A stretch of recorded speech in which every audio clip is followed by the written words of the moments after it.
November 8th, 2018 marked a fateful day in the history of Butte Creek Canyon.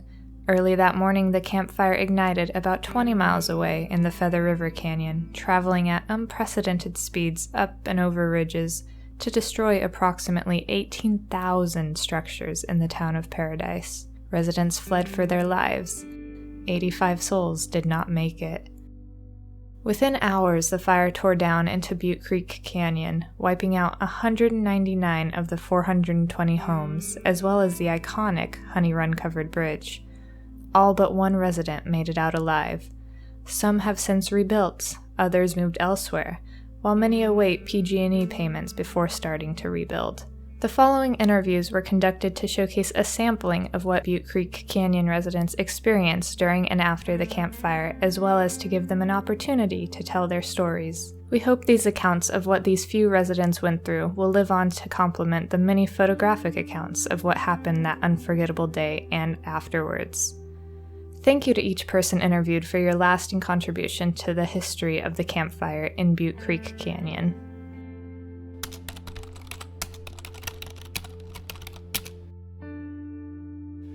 So we're a pretty early rising family, and the first thing that I had to do was to get my daughter to Inspire High School.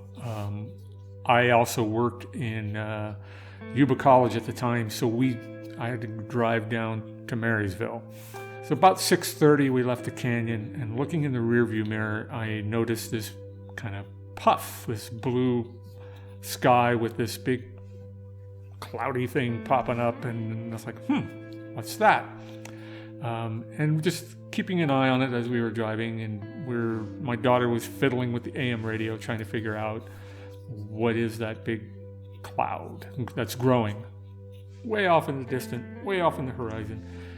We pulled to our school, we do a little more fiddling, and it's like, the fire is in Polga. And it was like, Polga, that's so far away. No problem. I'm going to go to work. Well, at 7 a.m. that morning, I was at Enloe Medical Center for a committee meeting. I'm on the board of trustees there. And the meeting got out about 8 o'clock. And I called my wife, who was home, and she said there was a fire in Polga. I had another meeting in town at 9 o'clock, and during that hour, I checked emails in my car and was ready to go into a meeting at a little before 9. And another guy going into the meeting said the skyway is closed. And I thought, whoa, that is not good. That morning, I walked just like I regularly do with my gal pals. We call ourselves the walkie-talkies, because that's what we do the best. And we came back, and we could see a glow in the sky, and that was our first clue. And I thought, uh-oh. But then we went home, and it was clear over in Polga, and we thought we were fine.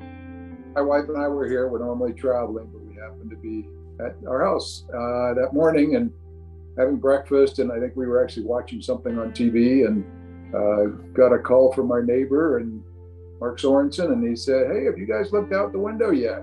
And we looked out the window, and the wall smoke was in red, was all up over there, and it was more than we'd ever seen before. And so we got a little bit excited and thought, oh no, what's going on? So at the morning of the campfire, we were at home watching the news, and I'm sure you've heard there's from a lot of folks, and you see that the fire is started and it's a long ways away, and we really were not concerned at that point. In fact, my brother was in Hawaii, and he called me and he said, hey, there's a fire. You know, it made the news by that point, and one of the neighbors had sent him some video. And I said, oh, honey, don't worry about it. It's a long ways from here. Turned out that wasn't good advice, but what can you do? It was probably the best thing he could hear, but I really was sincere at that moment, like 7 o'clock in the morning. It is a long ways away, and you really are thinking, well, you know, a long time till it gets here, we'll be just fine.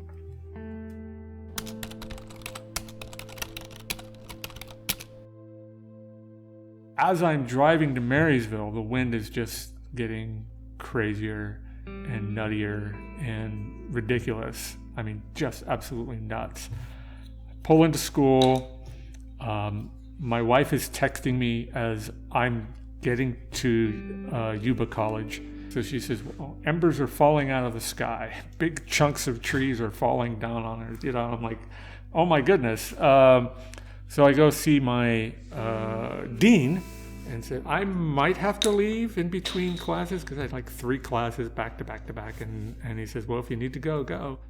You know, I knew it was serious because of the black cloud, but I didn't know we were threatened here in the canyon until on my way home, the smoke was coming down over the cliffs from Paradise, and there was one spot fire in the canyon with a plume of smoke coming up, and I thought, that is not good. The fire is going to get into the canyon. And sure enough, it did. We didn't realize, I know my daughter got a call and she went into town, and that was on the other side of the canyon, and it still didn't alarm us simply because there was nothing happening but smoke. And then we were at the bottom of the driveway in the afternoon talking to my neighbor, Tony Marochi, and Tony turned around and she said, oh my God, look. And here was a wall of fire. As I was outside in our yard, I could hear what I thought was thunder, and eventually realized it was probably propane tanks exploding. The other thing is that, you know, we were getting a rain, and I thought, oh my gosh, you know, it is thunder and it's starting to rain. And then I realized that I wasn't getting wet, and that it was actual pieces of, not ash, but little pieces of wood that was landing, and you could hear it landing like rain.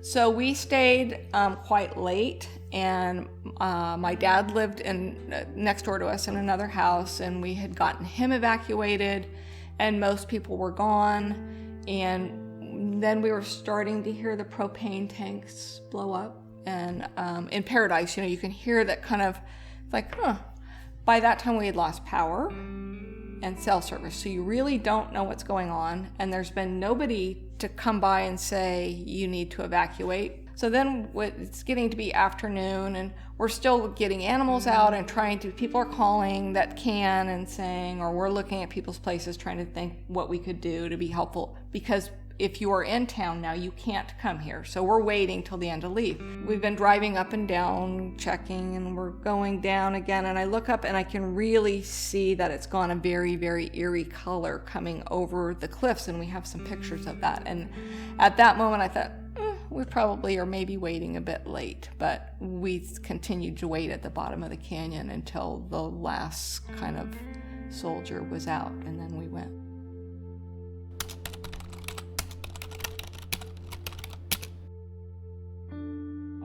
Finding my youngest daughter, who I dropped off at high school because we kind of lost contact with her.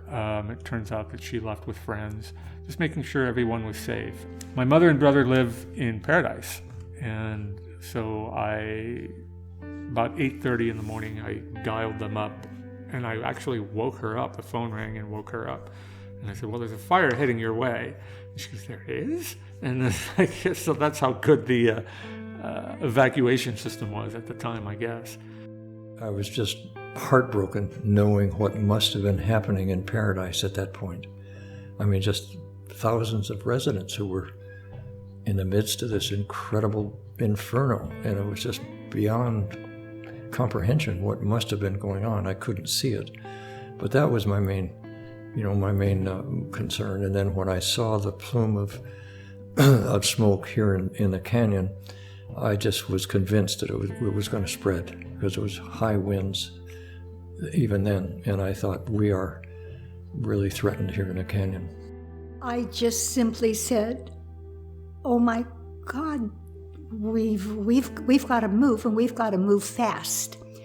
And still there was this thing in me that thought would be okay.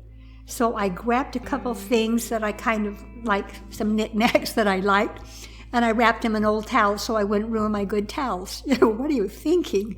So I just kind of took clothes like you would just, you know, wear to work in the yard or something, because I thought, we'll just be right back.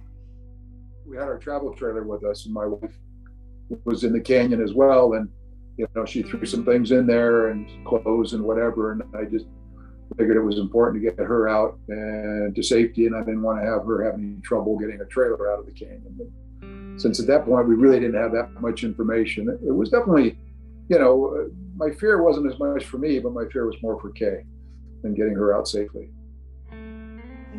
I knew that everybody was out or getting out that I knew of in my sphere. So my dad, my cousins were out, they couldn't get back. We got their pets that we could out. We got our own pets out. We went to neighbors and turned things loose, and we had done all those things.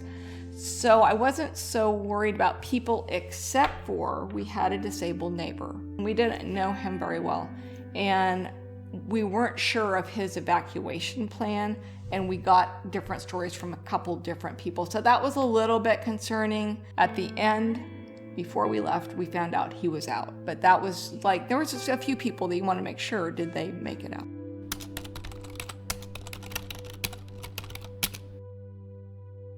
So I decided to leave, drive back to Chico, but I couldn't make it. Highway Patrol closed off 99 down before Durham, and I couldn't get home. So that night I pulled into a friend's house in Durham and just waited to hear from someone. So finally my wife did finally contact me, probably late afternoon, and she had evacuated, and then we didn't learn for a while what happened to the house. I couldn't get on the Skyway, but I had my bicycle in my car. So it was about a 1-hour ride from the edge of town home, under the black cloud that you've probably seen. And of course, people thought I was crazy out for a bike ride going into the fire. I was able to get home about an hour later, probably about 10 o'clock, and help Teresa continue to pack up. Because we've had so many fires in the canyon, I took our important papers and my pictures and I put in the car. And when I did that, I thought, oh boy, here I go again. I'm going to have all of this stuff to refile and put back, and didn't really think that much of it. And I think one of the false securities was because over the years, we've lived here about 47 years at that time. My neighbor's home that I just mentioned, it was a farmhouse, and it was about 122 years old, and about the same age as the covered bridge. Well, look how many fires has went through, and they survived. And I think that even that gave me a false sense of security. Well, I didn't evacuate till late in the day. I think it was probably about 6 o'clock. I had done a number of things, and I was finally I was on the phone talking to my wife on the back porch, and I had explained to her that, well, if the fire comes over the ridge right across from our house, I think it'll back down and we might have a chance. But if it comes up the canyon, because at that point the wind was blowing pretty strongly down the canyon, I thought, well, if it gets up there, then, we're in trouble. And I had been doing a number of things, and I'm about ready to start, well, maybe I'll get things moved around and some more stuff relocated to the lawn or something. But I was on the back porch, and all of a sudden I looked up and I saw a big glow up the canyon, and I thought, oh, that's trouble. We had trailers that we could have loaded with our stuff. We had other things that we could have done that we didn't do, because really, I don't think we fully understood the severity until it was go time. And by that time, really, you're getting a bit unraveled and a bit more focused on life than stuff. And I don't regret the way it went down, because we did what we did and felt good about it. But yeah, we would have handled it differently had we known.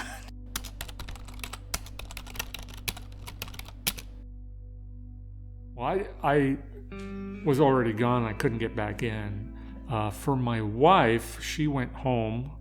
Yeah, that separation anxiety was something, but I know my wife's a teacher. She's resourceful, she's tough, so she would get through it.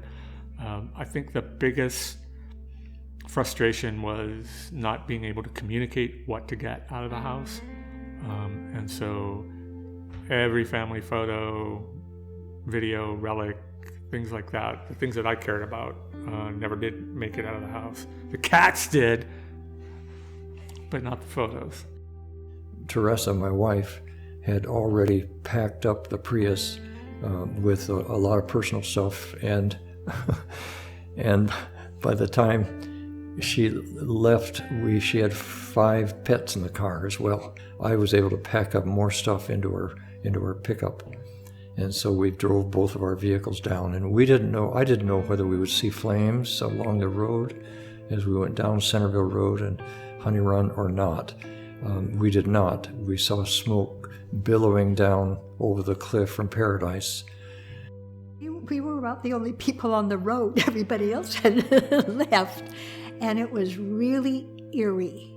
There was no wind blowing at that time, and there had this strange smoke had just settled through the canyon. We rescued our neighbor's dogs. And I told my neighbor, we'll meet you down by the dollar store. Everybody knows where the dollar store is. We'll just meet you there and give you the dogs. Well, we got down there, and it was an ocean of people. And when I got there, I realized how awful it was, because people were there, some of them still in their pajamas, pacing. They looked like, I don't know, zombies. I mean, I've never seen, and it was so crowded, I realized, oh, and I looked up towards Paradise, and it was tough. Real hard for me to leave the house. In fact, I kind of went up and down the road a couple of times, and I think I went about a mile, and I started going, man, the fire's not that bad yet. Maybe I'll go back up. And I actually turned around, went back up at the covered bridge, and went up Centerville Road, and got halfway up to what Castle Rock area, about a half mile, I guess. And then I saw one other fire truck, which wasn't a big fire truck, it was just a patrol truck. And he went by and flashed his lights at me, and they were on their way out. And I thought, I better not go back up, because I don't want to be a problem for somebody else to have to rescue me. So I kind of thought that, I didn't want to create problems for anybody else. And so I went back down, and by then some more fire trucks were coming up, and believe it or not, I turned around one more time and started following the fire trucks, thinking they might go up Centerville, but they didn't. So I turned back down around, and then hung out at the bottom of the canyon for quite a while. So I have a cousin that lives in town, and as we didn't have cell reception, but as we hit the Skyway, texts were popping up from different people, and she was one of them. She said, come here, everybody's coming. We maybe got there about 8 o'clock at night, or 8:30, maybe 9, and we got a glass of wine, and we sat down, and then the phone rang, and my husband's mom and his grandmother, who was 102, lived in Durham, and they were being evacuated, and we got back in the truck and bought traffic back and got them when we got home about 1 in the morning, and we were shattered. But yeah, we had someplace to go, which was wonderful.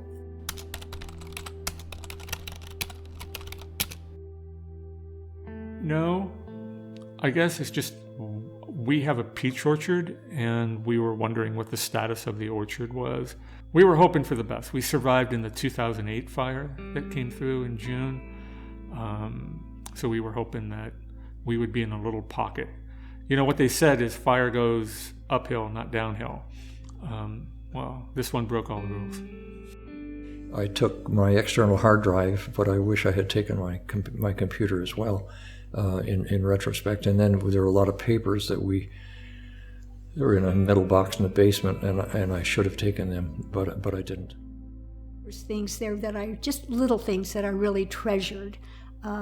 Like a letter from my grandmother written just a few days after Pearl Harbor, and hoping Christmas presents would arrive from Sears. But the ones that really break my heart are the little things that I could have put in the car.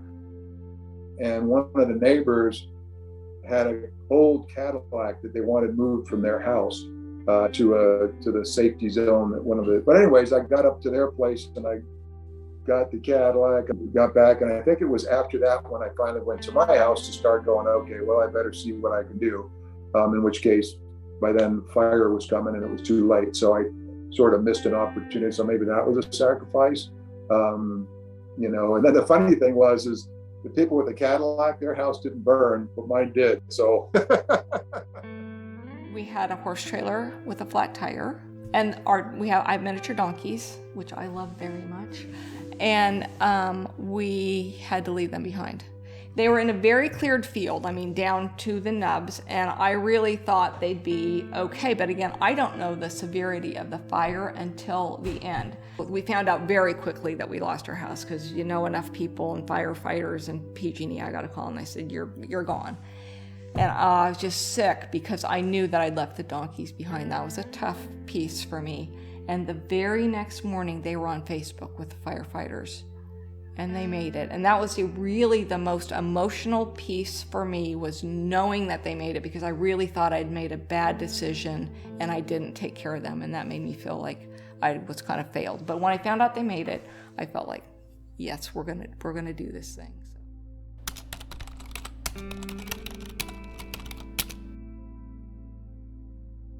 Well, we had a neighbor who took photographs of some of the buildings, but we really couldn't make out whether our house was gone or the lower garage was gone or if anything was damaged. So we drive up. Smoke is still kind of in the air. It's not exactly clear. It still hadn't rained yet. So it's November the 19th. We arrive at the property and the house is just gone. It's just completely gone. My lower garage, gone, shot, completely gone. I was like, but every peach tree was perfect. And then we looked just to the road and there's a big sycamore that had kind of burnt through. And at the top of that sycamore tree was a bald eagle. And just looking down, looking at us, looking down, it's kind of like, hey, who made this big mess? It was pretty phenomenal. At that point, we just had to say how lucky we were to have at least none of our trees gone. And at that point, our young daughter was also with us, and she said to me, wow, Dad, these peaches must be fireproof. And so we renamed our orchard Fireproof Peaches after that. The fire was Thursday, and we didn't know until Friday whether our home survived. Some friends here in the canyon, two guys, and he had a motorcycle, and he rode up and down the canyon to identify homes that survived and those that didn't. And so we knew the next day, I think late on Friday, that our home had made it. We were just very fortunate. Our next door neighbor burned, 2 houses up burned, and another neighbor, the fire came right up to their patio. We were fortunate in 3 respects. One, there were firemen there by the time the fire got to us. They did some spot fires, put out some spot fires and a little bit of trenching. And secondly, we had defensible space. And third, we were lucky. We went down to Vacaville to my brother's house, and then we came back up. And at that time, we still didn't know if we lost our house. And Laura Douglas, who's on the volunteer fire department, she texted me. And it was the sweetest text, but I know it was hard for her. And then here again, we were lucky.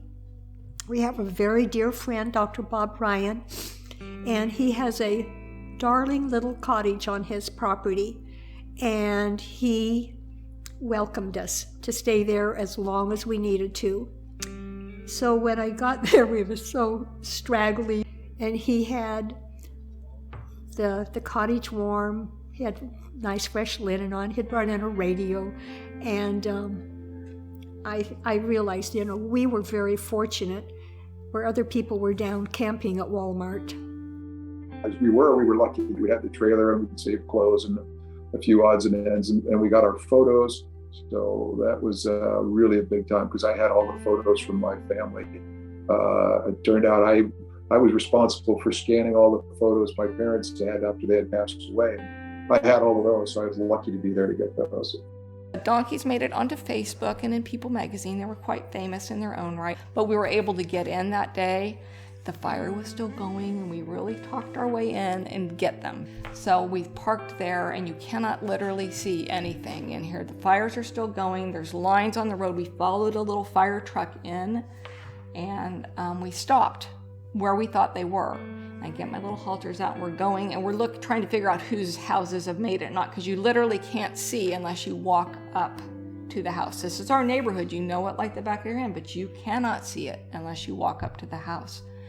And we are walking and looking and calling, and we got to our own home and their pasture, and they were standing there waiting. And they jumped in that trailer like, roll me out of here, babe. We gotta go. So that was good. That all worked out really as well as it could.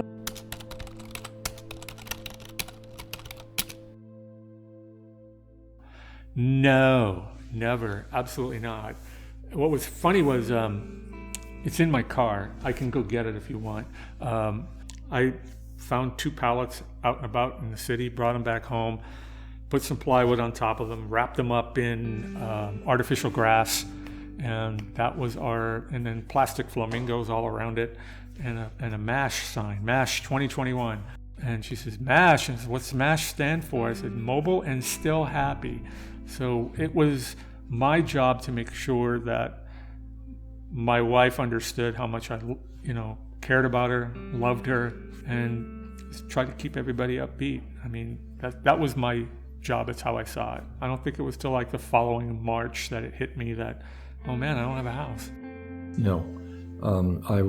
We left early enough that we knew our home was safe at that point, and I thought there was a high probability it would remain safe. So there was never really a point where I lost hope.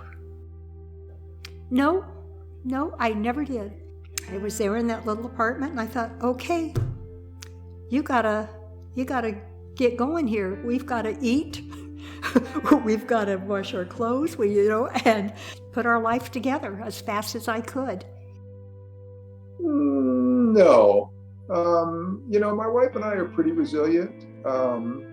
Certainly the fire has impacted us. It's impacted us in a lot of ways in terms of friends and family and everything that people have lost in the community, but it is coming back together.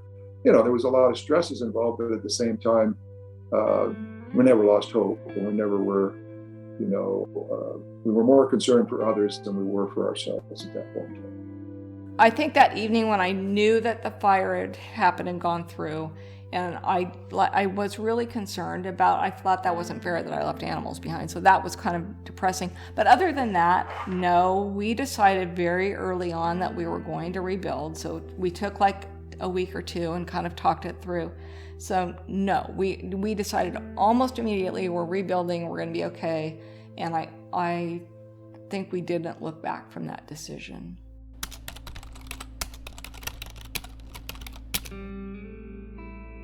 As well as being a professor of history, I'm a veteran of the U.S. Navy. And when I was in the Navy, it was in the late 1980s when I went on my first Westpac as a young man. And literally, the Navy did what I wanted it to do, which was let me see the world.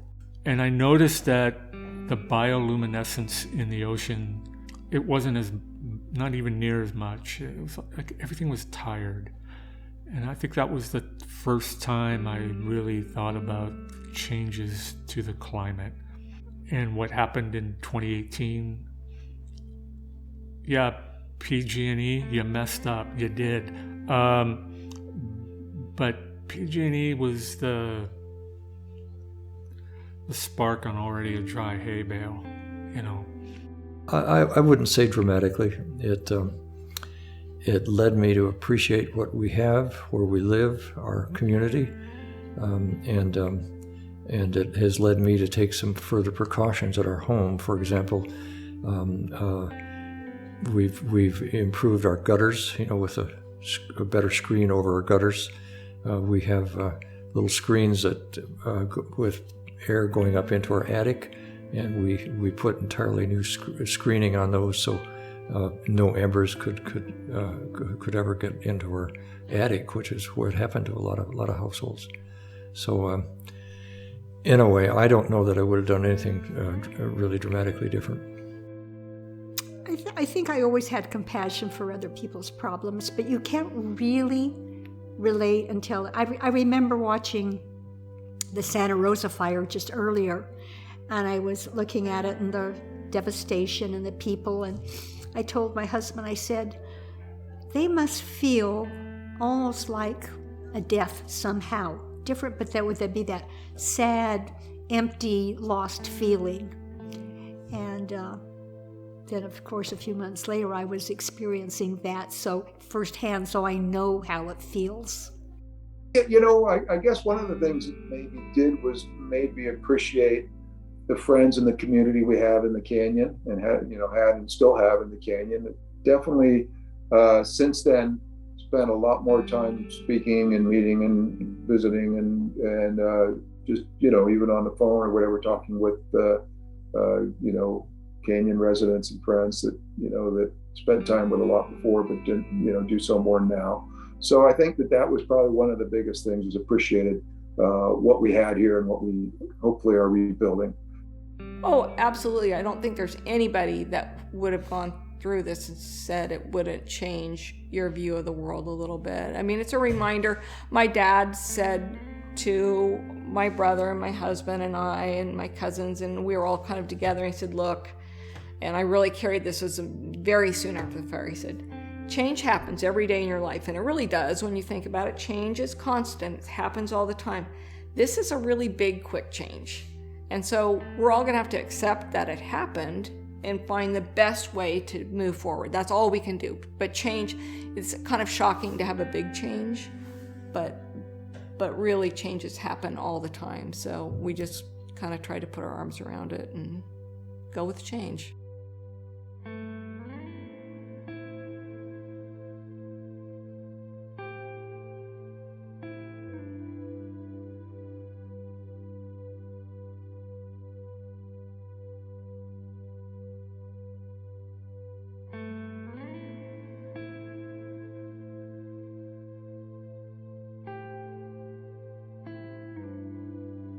After conducting these interviews, I realized just how strong and united the community of Butte Creek Canyon is. Despite living through the worst fire in California history to this date, each of these residents continued to support one another and overcome adversity when placed in an extremely difficult situation.